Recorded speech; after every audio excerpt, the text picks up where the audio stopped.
Hello guys, welcome to Carnivore Team GB live Q&A session number 23 with myself, Jonathan, from @Carnivore Muscle on YouTube. My website is compositionconsultant.com for anyone that's interested in my nutrition and coaching services. Today I'm going to be talking about neurodiversity, which could include maybe ADHD, autism, things of that nature. Anything along the spectrum will be discussed in this talk with myself.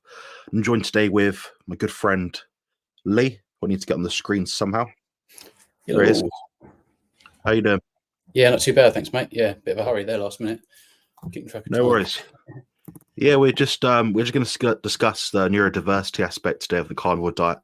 Sure. It's something not often spoken about, as you probably know. So I know Dr. Sean Baker and Dr. Anthony Chafee do have some links to people with autism. But outside of that, not many other people talk about it other than myself, Thomas Clark, and Justin Giebler, who have YouTube channels themselves and have done different talks. But this is something which I feel is an important topic to touch on. It was actually I think it was Ben or Phil's recommendation to me. Okay. And I just wanted to hear at the start, really, what kind of experience you've had with autism, ADHD, anything like that. If you've heard of anything, if you know of any videos, anecdotal or not, what's your experience been? I don't have any real sort of in-depth experience. You're probably the closest I've come to in terms of sort of anecdotal insight and in terms of, before, after with adopting diet. But we do know some very fundamental things about sort of nutrition and certain nutrients that if you look at people with, for example, autism, a lot of the time they're deficient in the same things. And so as children, or actually let's go back further than that, let's say you're a pregnant woman and you're about to give birth. The higher your LDL and total cholesterol is, the less likely you're going to give birth to a child with autism. And this is also true just of all the nutrients that you find when you're consuming things that allow, ketosis and high LDL and total cholesterol and stuff like that. You're eating a lot of meat and animal products and eggs and things like that. You're getting plenty of choline, carnitine. Carnitine's super important. There's no doubt about carnitine being heavily linked with autism and it being deficient in those that suffer. So, you've obviously got the obvious B12, heme iron, DHA, EPA, but carnitine also helps develop the brain. And I think actually, if you have got a child who's got autism, the sooner the better. Get them onto a meat-centric diet. That way their brains can develop properly and it can kind of mitigate. I don't want to make it sound like there's something really wrong with this person, but in some levels it's a neurological sort of disorder in many ways, So carnitine is going to help develop parts of the brain. It's going to help develop your neurons. The omega-3 fatty acids that we don't find in plants and things like that, D3, choline, all of these things you don't find in plants. These are massively important when you're talking about children developing their brains properly, finding optimal health. And look, if you've got a child and they've been diagnosed, because usually I believe it's around 5 years old, I think average. You were diagnosed perhaps 21 or something like that, weren't you? Which is really quite late. But yeah, if you've just figured that your son, your daughter's got autism, just get them on a meat-centric diet. This is really important because some of these challenges that they may be faced with down the line can be mitigated big time because they're still developing and their brain's not going to stop growing until they're 25. The structural changes continue to develop into their mid-20s, and so that's what I know. That's what I know, and I think a lot of it. I've learned some things from you. I've watched some, like you say, Anthony Chafee's got some videos out there. And we can see, quite clearly. I know that it's associative and correlative, and I don't usually like to talk along those lines. But if there's any vegans or plant-based people listening, you love this stuff. When you see these women when they're pregnant, they have high LDL and total cholesterol. They're at a much lower risk in terms of autism, producing a baby with autism and challenges down the line. So yeah. Absolutely. I just want to welcome on Coach Stephen as well, because he's joined us tonight for our discussion, our live Q&A. So just a reminder to everyone, this talk specifically about neurodiversity, which may include autism and ADHD or ADD, whichever one you are. everyone's welcome. Anyone neurodiverse, basically. But I'm interested to hear what Coach Stephen's experience has been, maybe with clients in consultations, what he's heard in the carnivore space around him that might be related to neurodiversity.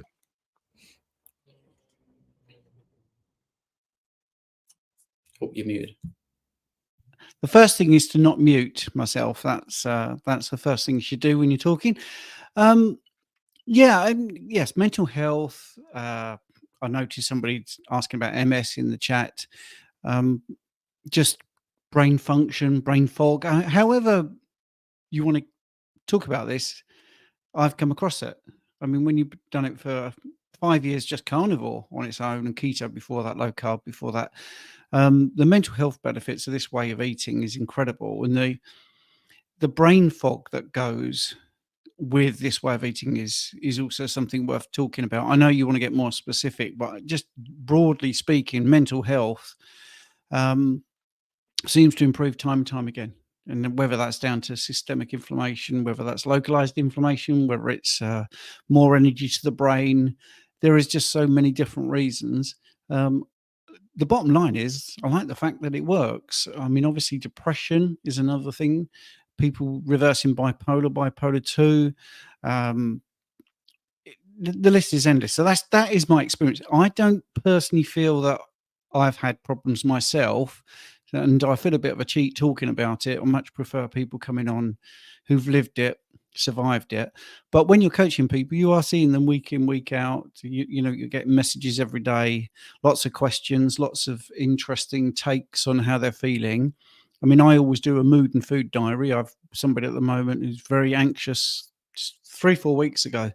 Very, very anxious person, started this way of eating. And I do an online input thing where they can track every single day how they feel, how much they've eaten carnivore.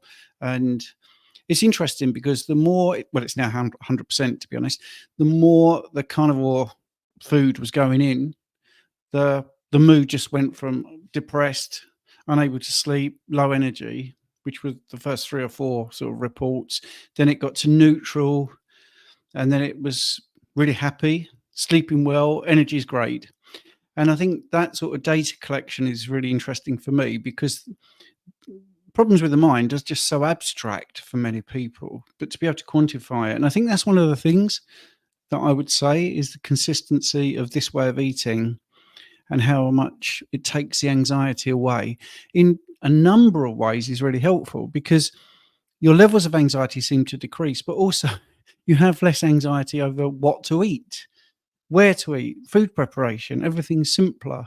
And it's incredible, I think. I mean, you know, talk about people getting off of their serotonin, you know, the SSRIs, and it's incredible. It's just incredible how many things seem to be resolved eating the proper diet. Well, I don't think it's incredible that the people I speak to think it's incredible, because they just have had years of medications, years of being told this is chronic, progressive, irreversible, uncurable, whatever the language is. And, you know, 6-7 weeks in fact, I think I might have mentioned this last week. The person I was coaching, I said, I really wish when we first coached, I was able to do a screenshot, a video of our first meeting and just play it along like we are now, you know, alongside face to face, you talking when you first came on for coaching. Just 4 weeks later, the difference, you're like a different person, full of life, smiley, seeing the humour in things, less worried. And it's just incredible. And yeah, it could be other things. It could be the fact they're being coached, but I would just dismiss that thing before anyone says it, is because you spent a whole life with healthcare professionals being coached, being told what to do, what to take, what supplements you need, what to avoid. And this is the first time it's ever worked. So yeah, it's a big deal. And I mean, you're very open, Jonathan, about, you know, the autism and all that sort of stuff. I don't really encounter anyone with autism in my coaching, and maybe that's because there are 2 big influencers that have it themselves, what I said earlier. So you and Bart, you know, and I think that's one of the things. I don't maybe get as many people coming to me with that, because if you haven't lived it, you can't really understand it. When people talk about depression, I always say full transparency. I've never had it. You know, I know it's not as simple as shaking you by the shoulders and saying, pull yourself together. I mean, I know that. But I do think first-hand experience really is one of the best things for understanding this. But certainly as a coach, as a bystander watching what's happened, it never ceases to amaze me, this way of eating, how beneficial it is. For sure. I can understand why a lot of people don't reach out for consults, not because it's you, Stephen. It's just a lot of people with autism, they're paranoid, they're anxious, they struggle to sit in front of the screen with someone. I was in the same boat. So I'd say for me, I was diagnosed with autism, proper autism, as in not Asperger's. No, autism is my diagnosis. They say it's a spectrum. I wish I could say it was, but it's a big sensory pie chart. You got things like communication could be here. You've got light sensitivity could be here. You could be sound sensitivity could be here. All these little numbers in this chart could be different scores. I score poorly in terms of I'm not good at things to do with sensory stuff. So touch, sound, hearing, smell, light especially. But my communication is pretty good because I was always part of social groups, clubs, sports when I was younger. I was quite athletic, so that allowed me to sort of participate a bit better. I'm still not that great, but I'm a lot better than what I was. But I wasn't so receptive to cognitive behavioral therapy the first 2 times because I wasn't in the right frame of mind to accept what I had to understand about myself. And now the third time I tried it, bearing in mind I was on antidepressants since the age of like 14, 15, lots of comorbidities, etc., etc. They didn't really fix the problem. So I had to use a different thing to fix the problem. And that seemed to be the carnivore diet, reducing intestinal permeability, getting the light exposure. That seems to unlock quite a big percentage for me as an individual. So it means getting up in the morning, you know, even if my window is closed and it's raining outside, I still open the curtains. I still get some light through. And I get as much light as physically possible spread out throughout the day. That seems to help me a lot. Now, in terms of people I speak to, a lot of carnivores I speak to seem to benefit from lots of omega-3 in their diet. Largely speaking, it's through, you know, mackerel, salmon, sardines, stuff like that. A lot of people do experience a benefit from that. But they have an appetite for it. There we go. I know a lot of people on the carnivore diet don't eat fish that much, but a lot of autistic people do obviously have some sort of peculiar appetite for it. Which is more common than not in my experience. So it says to me, okay, the omega-3, the DHA in particular, is probably the most useful thing for those people in terms of things that they could be missing. Poor genetics, so poor methylation pathways, poor genes, poor polymorphism that allow you to assimilate food properly. Nutrient deficiencies are very common in autistic people. The average lifespan of someone with autism is significantly lower than the average person. And that's obviously association. But if you had 100 autistic people and 100 neurotypical people, you would see their lifespans are about 10 to 20 years less.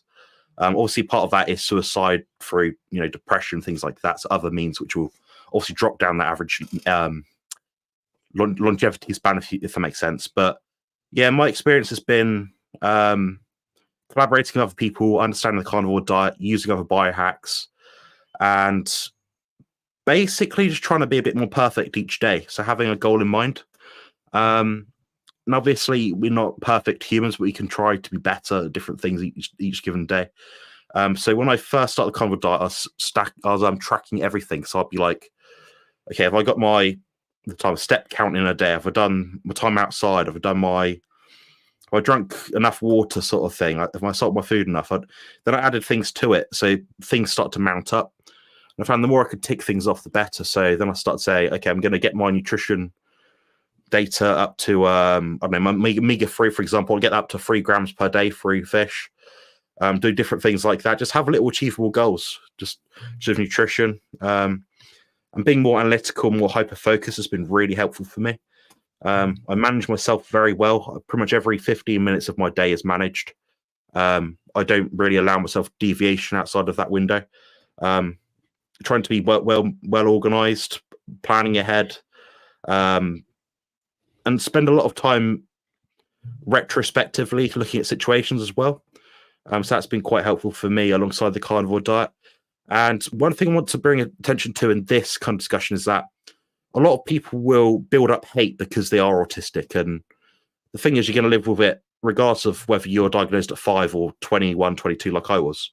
Do I think my traits probably not going to change because of that? They're probably not, no, because I've lived for 28, well, nearly 29 years at this point with autism. So over the last 7 years, I've had the opportunity to understand myself better, but I'm not going to unlearn what I learned in the 21 years of being undiagnosed. So there's that side of it. And the other thing I wanted to mention was not try to concern ourselves too much with the cause of autism. Because a lot of times we go down these rabbit holes, we can't fix them. We can't change our parents. We can't change what we're breastfed on as a child. We can't change how ill our parents were or how nutrient deficient they were. We can't undo the damage that we've done, but we can try and fix some of it, I think. Now, it seems a bit bizarre, like, but we can extrapolate and work out what the problem is. But most of the time, you're born with autism, something happens to cause it. You can biohack your way out of it, but how much, I don't know. It's very individual depending on your symptoms. Some symptoms are exacerbated based on stress levels. So if I haven't slept well, I don't function well at all. I don't need as much sleep on a carnivore diet. I'd say optimal for me is about 6 hours at the moment. It could go up, could go down.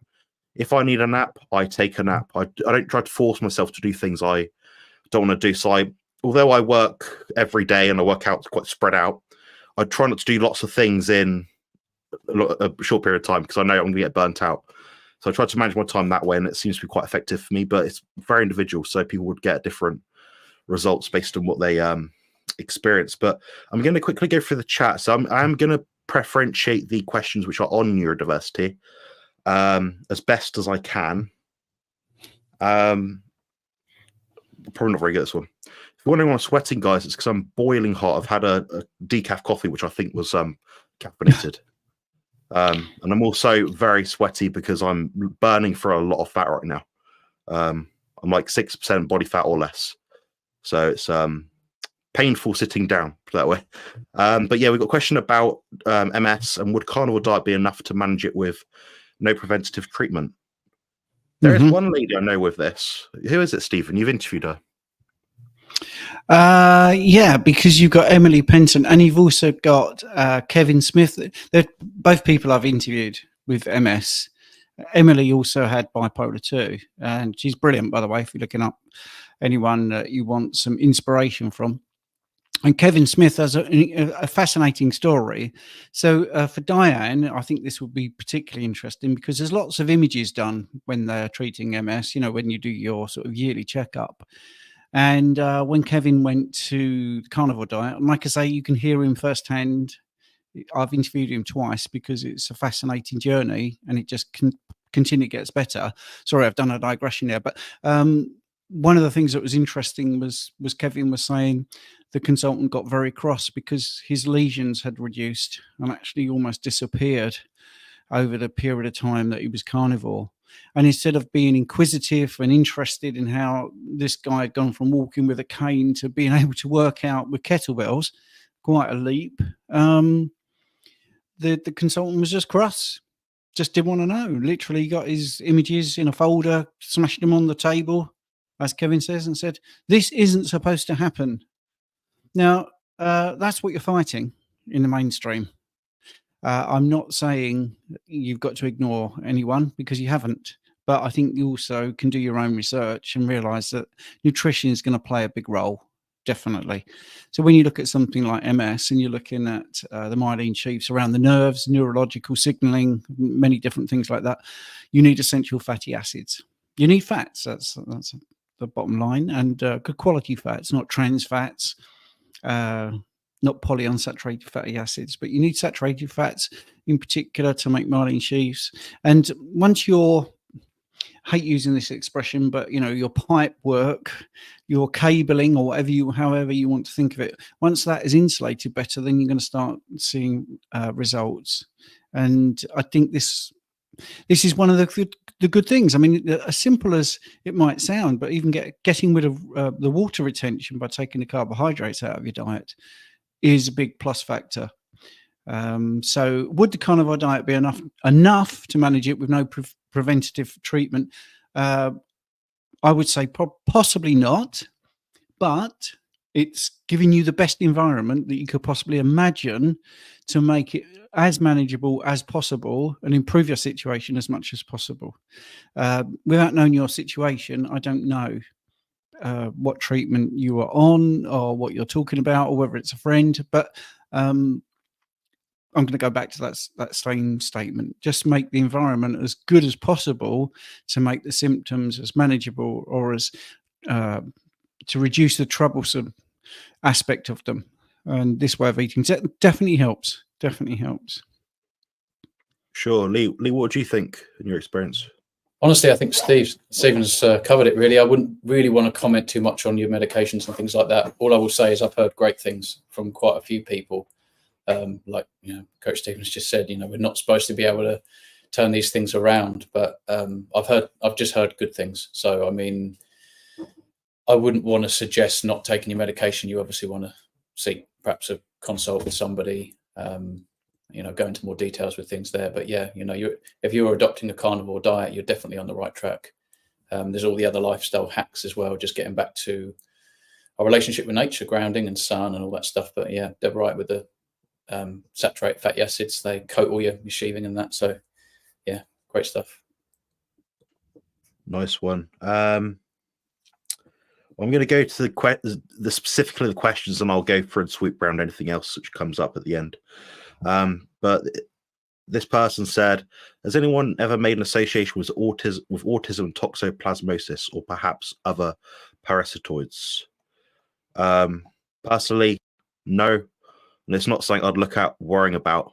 In the context of a carnivore diet, your body would sort itself out. And I think trying to leach these things out of your body with specialist oregano oil and carvacol and specialist extracts and herbs is probably not a great idea because it'll always have a downstream effect. Sometimes it's positive, sometimes it's negative, but working that one out, it's a lot of time not worth the risk. I went through a 2-month parasite cleanse myself and the side effects were horrendous. And it didn't put me any further ahead in terms of my health state. But that's just been my experience with like different cleanses to get stuff out of my body. Mercury cleanses, heavy metal chelation therapies, largely speaking, a waste of time for me. I think it's better just letting your body do it through food and very basic biohacks. But that's just been my anecdote. So you might be completely different. Some people may have benefited from it. I don't know. What about you guys? Have you heard about toxoplasmosis or parasitoids in autism? No, not really. I'll pass on that. Well, it's one of those things, isn't it, where the studies are conflicting. And as with all science nowadays, some of the possible culprits are not studied because it's not politically the right thing to do. But with science, it's got to be repeatable. And that's the biggest thing. When anyone has tried to make a link between autism and toxoplasmosis, it's not consistent. It's not consistent at all. So I suppose the best expression is the jury's still out, but I will, I will actually, Jonathan's been there. He's what I said earlier, he's lived it. And, if you're in the situation, you study this really hard, your situation. You don't need to read studies. You are a study, you do it yourself. And I think there's not enough out there to say that there is something to hang your hat on. Yeah, that's very much my opinion as well. This kind of gets back to what you said, Stephen. So this must be studied to establish if carnivore works to help autism. It would be amazing if it did help, especially as carnivore has many health benefits proven already. And Lee, actually, at the very start of this talk, when I first asked about it, he went through quite a few different reasons, like the carnitine, the taurine as well, the omega-3 side of it.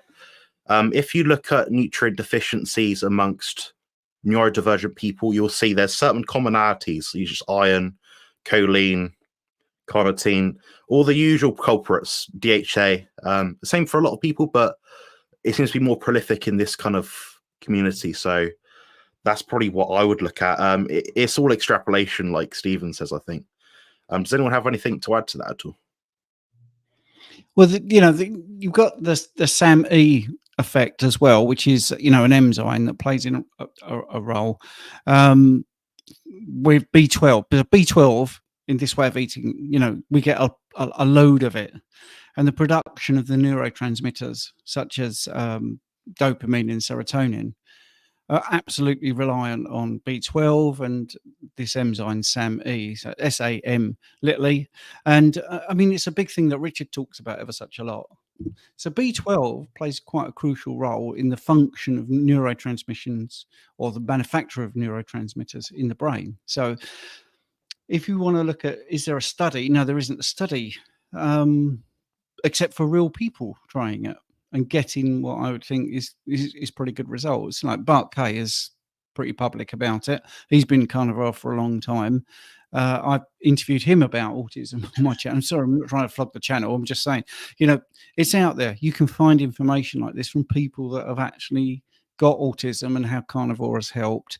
So yeah, I think I'm not the biggest fan of looking at the chemicals and compounds and neurotransmitters and cofactors. I'm a much bigger proponent of real world experience.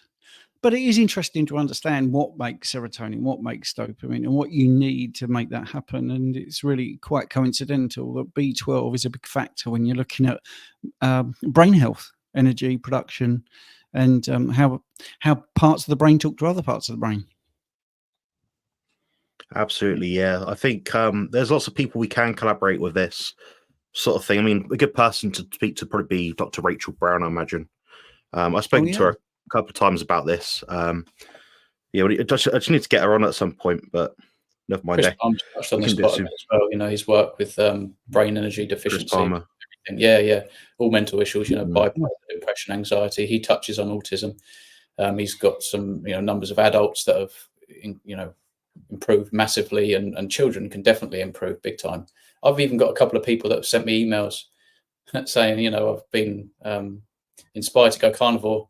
They start to learn more and more. They get the kids on carnivore and they say, my child is twice as good as he was. It's amazing. It's like made their whole year. It's incredible. So the power of a proper human diet, what we're supposed to eat, has all the effects that we need. And I think also sodium is another thing for neurotransport, and that often with the carbohydrates, that's also why people suffer with migraines, that the glucose sort of kicks sodium out the cell, and then there's kind of like an interruption there, I think ATP to the brain and stuff like that.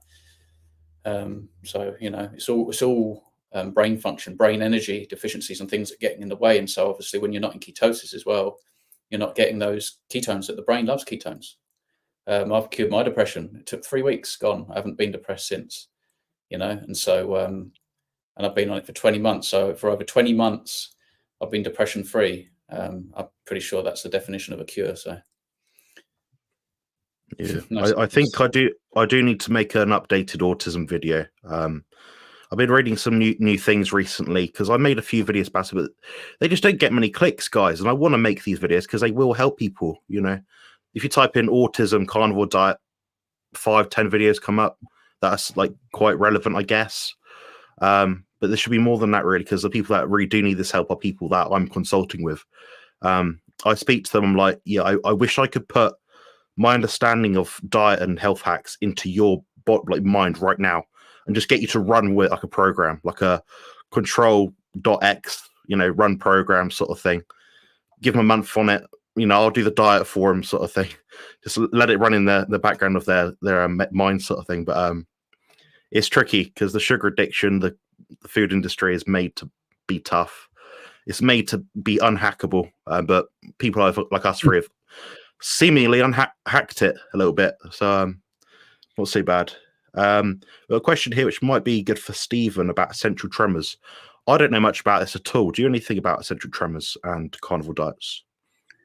Yeah, I've had clients. I mean, this is the benefit of having me on, I suppose, because 15 years in rehab from 5 years in carnivore, I have encountered people with many different things. So basically, what it is just involuntary shaking or trembling. All right. So normally hands, normally arms. What they use for treatment is things like beta blockers and anti-seizure drugs and even Botox injections.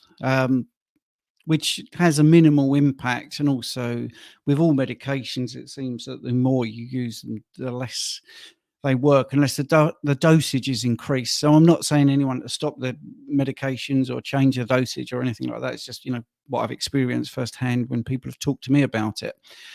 Right. So I'm going to sound like a broken record here, because what is causing it?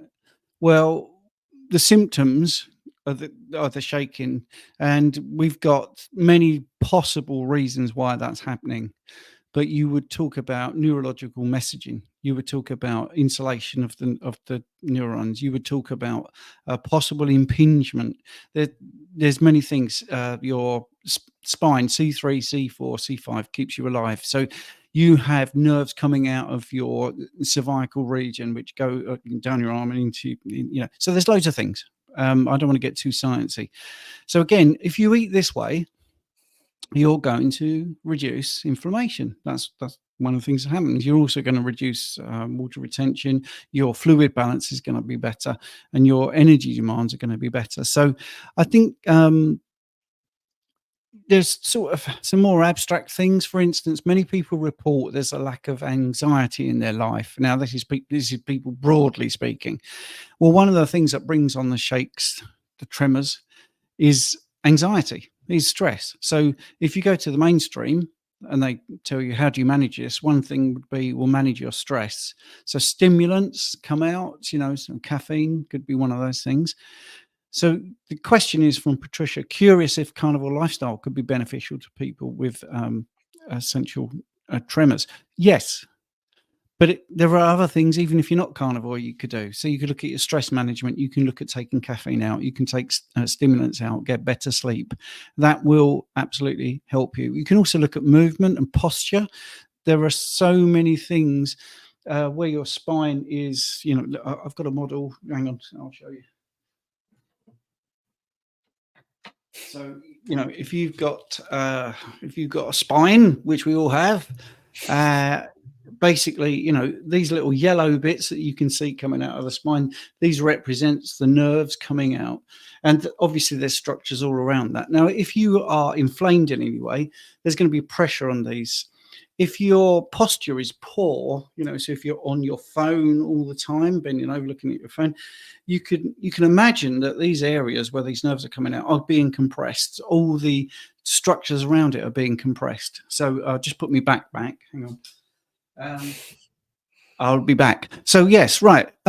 So this way of eating, I think, is going to be a big plus.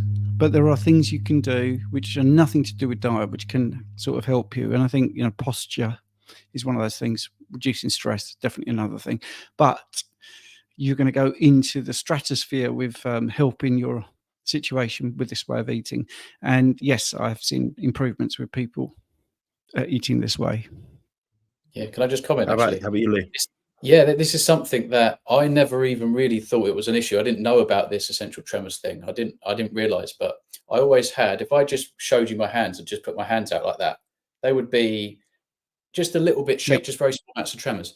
I didn't know what it was. I just thought it was normal. I've always had it. When I used to have a coffee every now and again, I've never been much of a habitual coffee drinker or anything. They would get worse, right?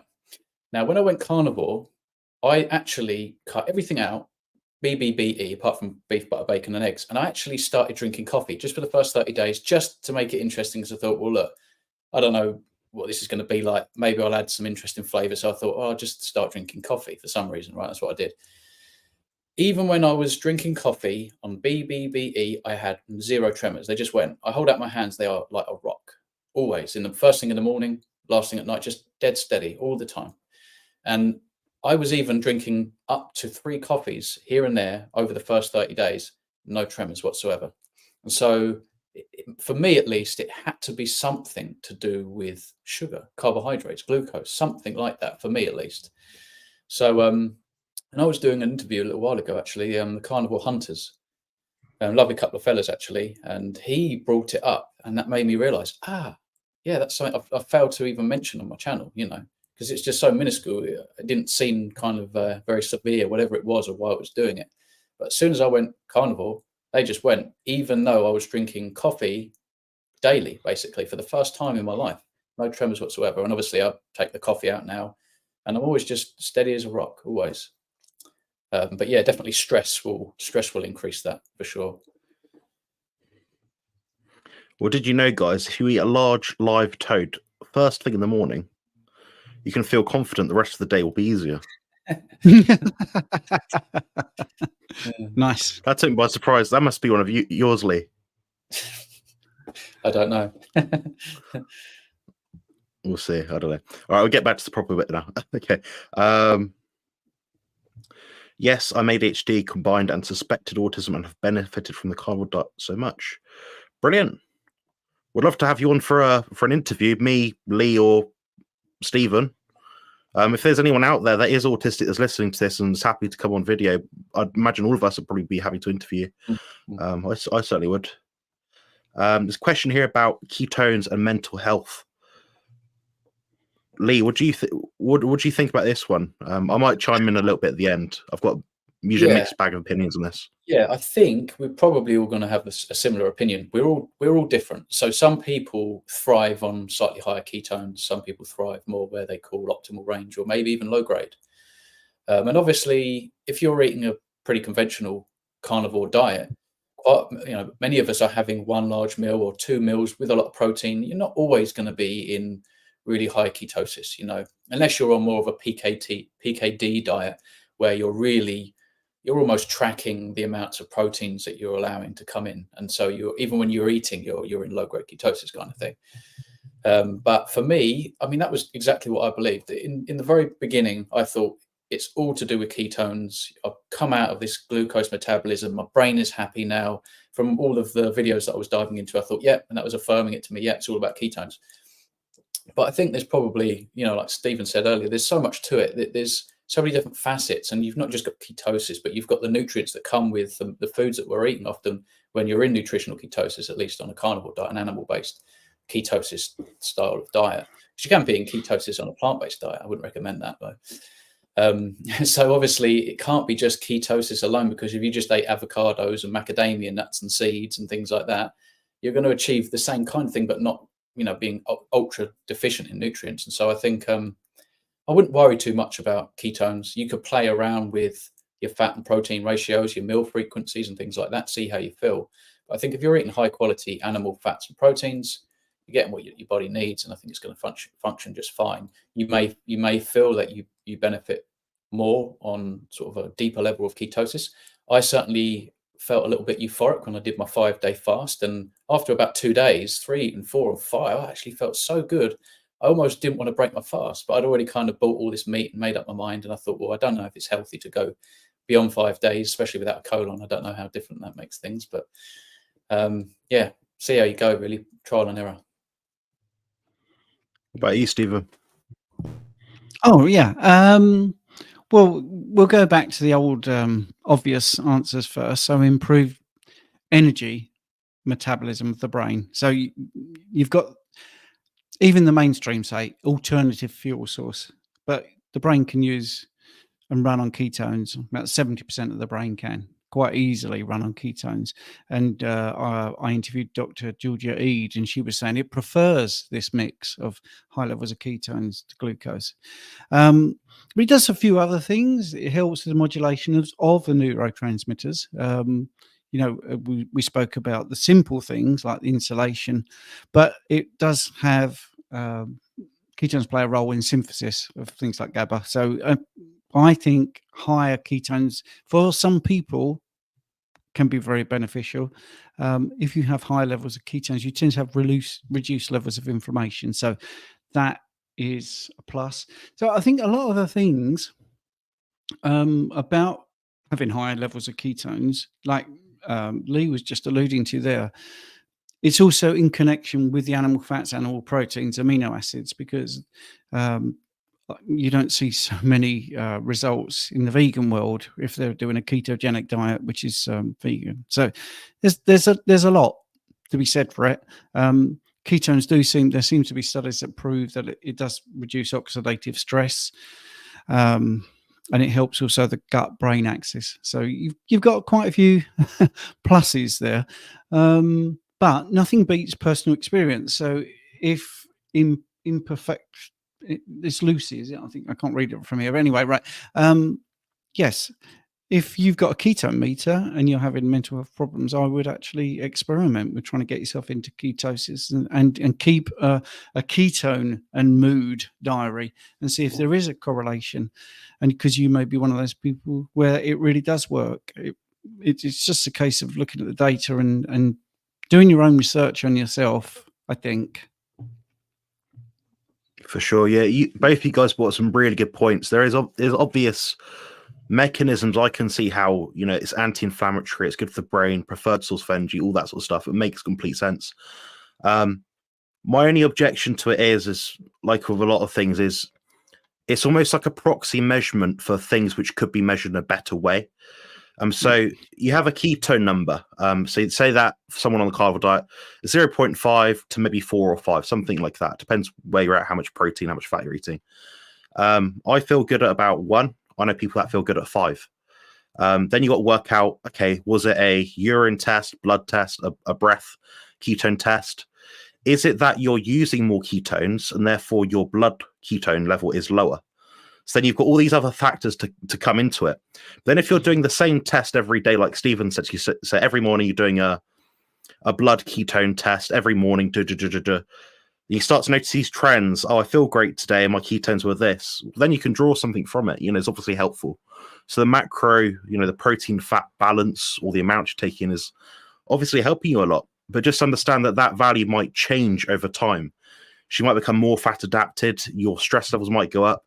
You might be oxidizing more fat. You might be using more protein. So all these numbers can throw it off a little bit further. So for me personally, I'd probably apply Stephen's approach if someone was coming to me with that sort of issue, but also look closely at the protein and fat grams and see where they're at and see what kind of combination they have and maybe look at the ratio a little bit. But yeah, that's kind of my take on it. I personally feel good at about ketone level of 1-ish or below, which is not very ketogenic at all, but that could be because I'm using the fat more efficiently than other people. Who knows? Maybe I don't like that spaced out feeling that Lee experiences after a 3, 4, 5 day fast. I don't know. That could be it as well. Some people, their subjective perception of how they're dealing with their mind state at that period of time could throw them off. For me, it makes me feel edgy, anxious. For some people, not. So I'd look at both things. Find something to track that keeps you on board. So if it means okay, every day you're getting ketone level 4 and it makes you feel good and keeps you accountable to the diet, then go for it. Keep doing it. If it's not broken, as we always say, don't try to fix it. Don't look for problems where there aren't any. I don't think ketones is a great measurement, but it's a measurement that could be useful, perhaps. That's just my take. But I just wanted to quickly make an announcement just so everyone here is aware. So my YouTube channel is Carnivore Muscle. We've got Lee in the middle here, who is Kent Carnivore, and Coach Stephen, who is Coach Stephen Thomas BSc. Or was it Stephen Thomas BSc? Coach Stephen, you find it. Coach UK Stephen. Carnivore. Yep. Yeah, so source us out if you wanted consultations or just follow Lee or get in touch with us about any of our services or products. We do offer ebooks, Stephen and I, different topics. Definitely go to him for blood test advice and stuff and phlebotomy stuff. Definitely. Go to Lee as well if you've got any questions about different bags attached to you and digestive issues. He'd probably be the best person to ask because he has first-person experience. So it's great to have you both on board. Jonathan, now, can I just add? Jonathan, Yeah. you mentioned that your ketones levels are 1, and you were talking about the fat to protein ratios. Well, 2 things. One is I now do meal plans that give that information out if you're interested. Personalized meal plans which will work to those different ratios. But what's your ratio? Right now, I can give you a percentage because I could pull it up right now. Over the last week, my average ratio has been. I have to find a number here, guys. Sorry. Proving How it's do I live show you? anyway. Okay, my 51% protein, 8% carbs, and 41% fat. But I'm getting shredded out of my mind right now, so it's not reflective of what I do for the majority of the time. So if I was on my normal diet, so I'm eating 2 bricks of butter a day, my macros end up being something like 70% fat, 5% carbs, and the rest protein. I've never bothered to check it when I'm cutting for contests in terms of my keto level, because I don't really care. My goal is to get shredded. I don't care about other numbers. So whatever it takes to get shredded is objective at the moment. But yeah. Okay, now I've got to go. 7:45. I'm afraid I have to shoot off. Sure. But it's been an absolute pleasure. Yeah, thanks for coming on. I appreciate you coming on, sharing your insights. Brilliant. Take care. Bye. Cheers. Cheers. Then there's 2 of us. Okay. Get to the next question. Lee, can you see the starred comments on here of interest? And I think you're muted. Yes. Would you like me to pick one? Or- You pick one. Yeah, I pick the wrong ones, I think, sometimes. Well, you've got grounding at the top. Yeah, I mean, we could talk about grounding, I suppose. Yeah, sure. What's your opinion on grounding? My opinion is that it's just relevant. Sorry? It's relevant from what we've spoken about this last week, isn't it, actually? Yeah, I mean, it lowers blood viscosity, according to Bart Kane. That's the latest thing I've realised. But yeah, no, I generally feel better all the time. I usually ground while I try and maintain circadian rhythm. At the moment, I'm getting up really early. The moment I hear the birds, it's kind of like just about light through the blinds, and I'm sort of naturally ready to get up after about, like, same as you, about 6 hours, maybe a little bit more, sometimes 6.5 hours. And I just get out and ground. Yesterday, I took myself down to Knoll Park and I was running in squelchy wet grass. I felt great afterwards. So I think it's something that is healthy, definitely, for humans. I think that most of us should be getting some more sunlight and should be practicing grounding as much as possible. Yeah, I couldn't get into much detail really about it. I know that it increases certain nutrients and things like that, activates different things, but we're electrical, you know, at the end of the day, we're electrical systems. And when we electrically ground ourselves to the earth, kind of like brings it back to where you are, you know, position and everything, hormones.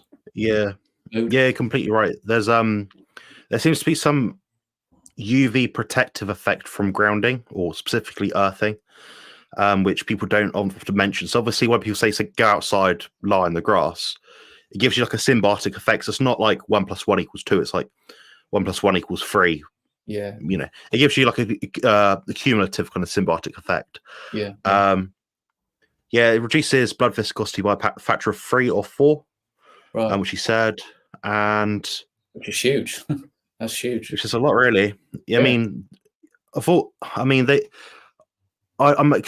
probably guessing here. It's an association, probably, but there's some sort of study where it says you reduce your incidence of cardiovascular disease by 20%, something like that. I don't know, 10, 20%. Don't quote me on the number, but it's like 10, 20%, just like that, without doing anything. Why not? Why wouldn't you do it? Yeah. So if you're having a heart attack, run out on the grass, jump on the grass. Take an aspirin, jump on the grass, have a little scoop of taurine. Help you out a little bit. Yeah, I think grounding's underrated. Being in nature as well, seeing green is probably helpful as well. Yeah, I think it's something which, when you go outside, you know, go to the beach, you feel good. You don't see miserable people down the beach. Really, that's the thing. There's something to all of this stuff. That, you know, the amount of people that just have their little things that they do. Some people like to dip their head into a bucket of ice cold water. It's like, well, why do they like doing that? Well, it's obviously doing something. It's firing your neurons up and all this kind of stuff. You know, other people, they love to take their shoes and socks off. You see these people that always have their shoes and socks off. There's obviously a calling, like it's natural calling. You know, take your shoes off. Why have you got socks on? It's not really normal to be covering your skin up so much. I think we all wear too much clothes. Now, it's another thing I've been practicing religiously, and it's a little bit uncomfortable at first, but I'm getting out and it's cold. I'm standing out there in a shorts, t-shirt, bare feet. I watched the sunrise pretty much today. It took about an hour. I was out there today before I even went to work. I got up, it was 5:15 and it was light. The birds basically sort of told me to get up. And then I went out and I started grounding, and it's quite moist on the ground. And so even on concrete, you can ground pretty much. And yeah, just watched the sun slowly come up, and just kept pacing around. And I took the bins over and stuff, just like move about and all this stuff. And I felt so much better, even though I felt like I'd done all this stuff before, you know, you extending your day kind of thing. But I felt so much better, you know what I mean? It like really set me up for the day. And the cold exposure as well. There's something about that. It really, really is refreshing. You know, again, it kind of like you're happy to be up somehow, especially like when you come round and you start adapting, and then it gets warmer, go and have a little wash, whatever, put your clothes on, leave the house, you're in a better mood straight away. And so I think it's a combination, like you said, it's symbiotic, you know, something about me just getting outside, but with shoes on, it's like, it's not quite there. But if I take my shoes and socks off and I'm outside and I'm kind of, you know, practicing all of these things simultaneously, yeah, there's a massive benefit to that. Just general mood, which again, you know, pertains to mental health and all these things. It's obviously we're getting the correct signals from the light, hormones, timing, electrical, everything. And then when you eat as well, the proper foods, it all goes hand in hand. Yeah, something happened in the last 60 years. We stopped wearing leather-soled shoes, which I think it's probably a very simple biohack, but they're expensive to buy now. Yeah. So if anyone's wondering what I'm on about, basically, if you wear leather-soled shoes, you're in contact with real earth, not like plastic or something. You'll be electrically grounded to the earth. So that's something to look at. If someone here is a bricklayer, a builder, they work outside, they want to get a bit more bang for the buck, definitely get some hardcore sort of leather shoes, I think. Great stuff. Right, we'll get to the next question. This is from my channel member Matthew. Very lovely gentleman, good friend of Richard as well. Happy Tuesday, Team GB. I'm 99% carnivore. Excellent. That's beaten most people, I think. Yeah. I've tried to reduce and come off escitalopram, which is a form of antidepressant, as you know, several times, but have failed. Do they deplete vitamins and minerals, amino acids, or CoQ10? Thanks, guys. I'll give you a stab at this one. You can probably guess. Who, me? What, taurine? No, I don't know. Is it taurine? No. These sort of things work similarly to PPIs. They block a lot of B vitamin absorption for sure. Right. I couldn't say about escitalopram specifically, but I think it would have an interaction with CoQ10, a coenzyme for helping you protect your heart as an antioxidant, helps you produce energy as well. Yeah. In terms of amino acids, I'm not sure. I'd think if you take any drug which impacts your liver and kidneys function, then it's likely to affect assimilation of other things, other nutrients. So I think it's probably not helpful. I do know if I was taking some drugs, I would be using CoQ10.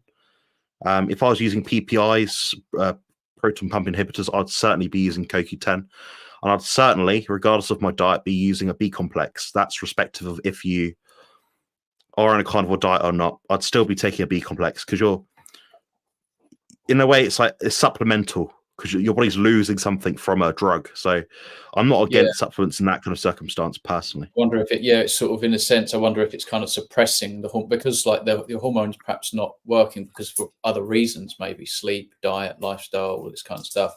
Now you're kind of taking a drug to compensate, right? That in itself, I don't know whether that's sort of suppressing the body's ability to actually do what it's supposed to do. So I don't know. You know what I mean? You're kind of going about it in the wrong way. Like obviously medicine's not addressing root cause. Yeah. But, mitochondria, I guess. I don't know. The enzyme's the CP450 enzyme, which controls a lot of drug inhibitions. Inhibits a lot of drug absorption. So in a sense, some drugs can increase the amount of something going into your body by preventing its breakdown in the liver. So through certain enzymes. In a way, it's good because it means you don't have to use as much drug, but it amplifies the effect of that drug. So if anyone's ever said to you, don't mix alcohol, if you take this and this, things like that. If you take, I don't know, caffeine with Jägermeister, you'll get a double bump sort of thing. Yeah. It's the same sort of effect in essence, in the kind of complex way. Familiar with this kind of stuff, actually, medicines and how they affect things. But obviously, all medications, they can either deplete nutrients, like even tea with your iron supplements and stuff like that, So it can be all sorts, can't it? Yeah, absolutely. Yeah, there's two over-the-counter things which you can buy which actually do this. So mean the drug that you take will be more effective, but they also damage you faster. One of them is piperine, found in black pepper, and the other one is naringin, found in grapefruit extract, which is why I say with certain drugs don't take grapefruit juice because you'll absorb so much of it.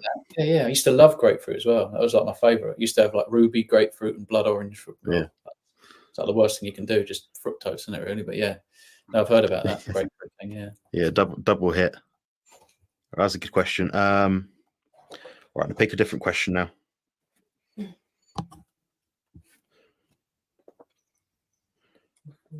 I can't see any actual questions here. No, you guys have been rubbish for putting Q before the questions there. Apart from Matthew and Gaza, no one's put a Q. I can tell. So if you've missed it, I don't know. I can't see. We got 106 people live right now, so I'm doing the best I can here. I'll read some statements out just because it's quite motivating. It might be nice for people to hear it as an anecdote. Yes, my brain fog is clearing up quite a bit, and to be honest, I do cheat a few times a week with a hamburger bun and American cheese from Wendy's. I know it'd be much better if I gave that all up. You would be. And most people for the first few months, unless they're severely ill, go through this back and forth phase. I did. I've been carnivore for about 4 years and 4 months, something like that. And the first year, 85-90% adherence. Second year, maybe 90-95. Third and fourth year, I've been 99% plus. The stricter I am, the better I feel. But saying that, I still quite enjoy having some seasonings here and there, and like some sugar-free sweeteners.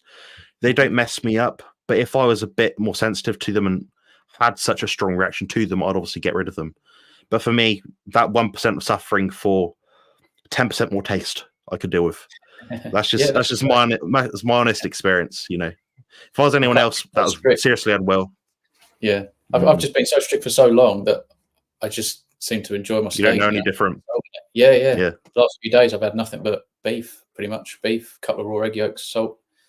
I have been drinking some milk, obviously, just for my surgery, but I'm going to give that up this weekend. I think a week out from my surgery, kind of thing. It's on Monday, so I think come off the milk, eat a little bit more, maybe eggs with the same amount of meat that I'm eating, and then I'd probably fast maybe 2 days before. I don't know what your thoughts on that is, but I think if I can fast perhaps for 2 days, I'd probably eat before the surgery.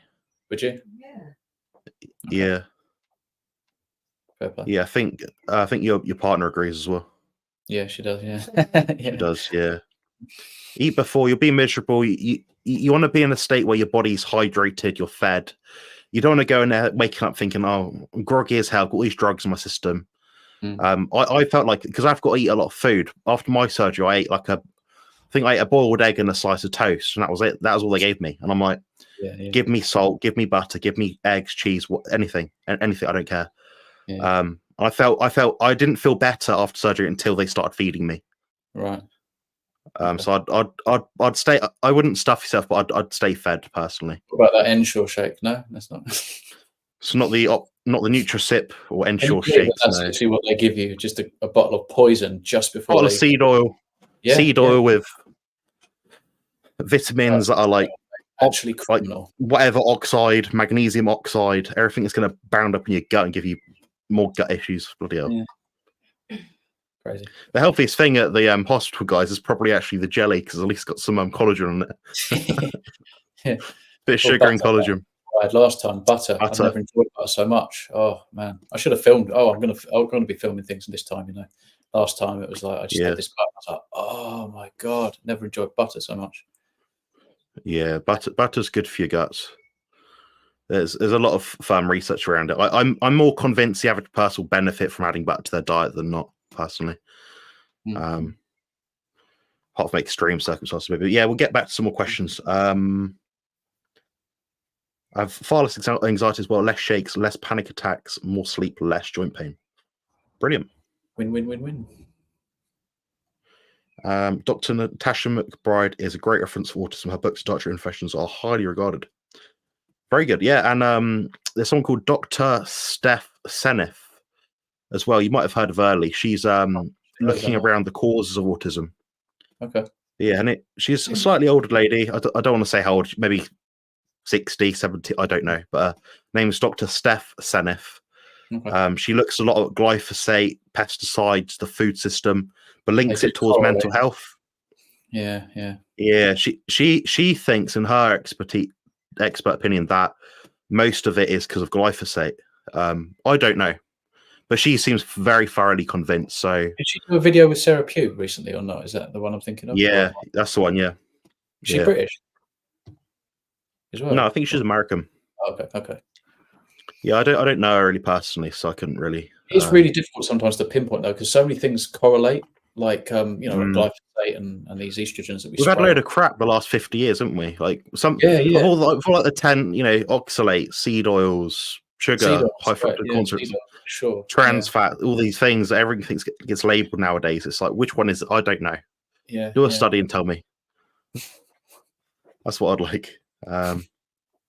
We'll round up with this one, guys, because there's not many questions tonight. So Newcastle, Australia. I'm ADHD, OCD, and suspected autism. Suspect. My 3 kids, various different ages, around my age actually, are as well at varying degrees. We all heavily mask to fit in. Wish I knew about Carnivore years ago. Wow, what do you think about that? Your 11-year-old should get right on that, even 24-year-old. I mean, look, even if you're 30 or 40, you could probably see some improvements for sure. The body's always going to thank you for giving it nothing but clean, non-inflammatory nutrition. But yeah, I mean, your 11-year-old for sure. That would be interesting even as an experiment, I suppose. I don't know how they suffer and to what degree, but yeah, I mean, obviously I've not got my own child, but we've got a child in the house here that we're always thinking about, like food, and she's still growing. I mean, it's this precious window you're never going to get back, and it's the same, when you're in the womb. That there's these windows, very precious windows, breastfed milk and things like this. Actually, there's another associative. I can't remember the study, but there's basically breast milk and bottled milk, and again, the autism rates when you compare the two, it's like it's in everything, isn't it? We're supposed to do everything naturally. Breastfeed and get on meat and eggs and that kind of stuff, not sort of fortified bottled milk with seed oils and things like that, and then start adopting these plant-based diets. That's just a nightmare. And vegans and vegetarians have the highest rates of autism. So, yeah, it's bizarre. I mean, you never met Sophie, but she had 2 children. So I acted as almost like dad to them for about 2 years or so. And I met the youngest one halfway through our relationship, roughly. And we watched her grow on a mostly carnivorous diet, and she was well ahead of the curve. Yeah, well ahead, like big, strong, confident, thoughtful, emotive, like everything normal you'd expect in a child. Proper human. A real human being, not exactly. like us who live in the dark. Yeah. Well, I've enjoyed that tonight, guys. Thank you very much for the questions and getting involved in this talk about neurodiversity. Also, we had myself today, Carnivore Muscle, which is my YouTube channel. My website is compositionconsultant.com. Please also follow, if you have not already, for whatever reason, Lee. And Lee's channel is at Kent Carnivore, as you see on the screen. And you can also find Coach Stephen on his channel. And his website, I believe, is the Carnivore or UK Carnivore Experience. I've probably got that one wrong, but his name was on the screen with his website earlier if you wanted to get in touch with him, consultations, coaching, and stuff like that as well. Lee, do you have any final concluding thoughts about this talk tonight and anything related? Not really. Other than you can see I'm sitting here in the dark. No more blue light for me. Won't be too long and I'll be going to bed. Yeah. That's it really. Just the lights getting long. Nights are getting long, aren't they? Yeah. I feel ready to get. It's strange. It'll be interesting as we go around into winter again. If I can continue this religiously every day, up with the sun, wind down with the sun as it goes down, to see how I'll sleep during winter. I am curious this time because it'd be interesting, to see if I'm sort of sleeping like 8 or 9 hours. Who knows? We'll see. You'll find you'll sleep more in the winter months for sure. Yeah, for sure. I mean, that's the I'm idea. pretty much certain. Yeah. Cool. Because when the ATPase within your mitochondria start to get tighter, so they get more efficient at producing energy. That's especially true when you're cold. Because you're producing more energy through cold exposure, you end up getting less sleep. You end up getting more sleep because your body's trying to basically flush out deuterium a bit faster. Right. Okay. But that's especially true for people like white folk like us. But then that's why latitude is important. Where you live and where you're born makes a big difference. You can't, different biohacks. So some people are better with heat exposure. Some people are better at cold exposure. In terms of what benefit they get. It's very interesting stuff. We need to. You prefer the cold, don't you, rather than the heat?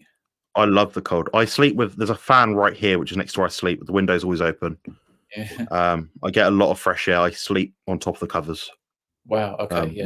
Winter or summer. In the winter, usually I turn the fan off at some point. But for the most part, I do sleep exceptionally cold. I definitely recommend keeping onto your colon, because ever since I've lost my colon, I can't deal with the cold in the same way, which is quite interesting. I think it's because I empty faster. Whether there's much to that or not, I don't know. But probably, because you probably get less thermic effect from food. Yeah. And I think food's in and out quicker. There's kind of less going on. Actually, if I was to eat breakfast, for example, and sort of flush whatever is still in my system, I get cold right after I eat, where I used to feel warm after I ate. So it's totally different. It's really interesting, actually. But yeah, is what it is. Can't go back now. That's it. Yeah, brilliant. Oh well, we're keen to hear how your stuff goes on the next few weeks and things. Keep us all updated. I'll obviously be in touch anyway. That's all for tonight, guys. Thanks very much for joining. Please remember to hit like, comment, subscribe if you have not yet